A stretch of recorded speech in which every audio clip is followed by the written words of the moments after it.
ਵੇ ਬੋਲਦੇ ਦੀ ਤੈਨੂੰ ਖਬਰ ਹੈ ਨਾ, ਜਿਹੜਾ ਨਿਤ ਤੇਰੇ ਵਿੱਚ ਬੋਲਦਾ ਏ।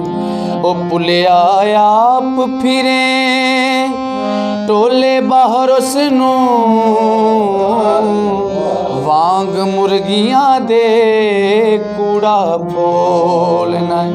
ਭਲਾ ਬੁੱਝ ਹਾਂ ਕੌਣ ਹੈ ਵਿੱਚ ਤੇਰੇ, ਸ਼ਾਇਦ ਉਹ ਹੋਵੇ ਜਿਹਨੂੰ ਟੋਲਣਾ ਏ।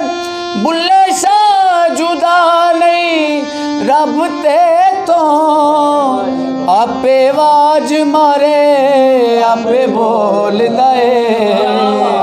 ਆਪੇ ਆਵਾਜ਼ ਮਾਰੇ ਆਪੇ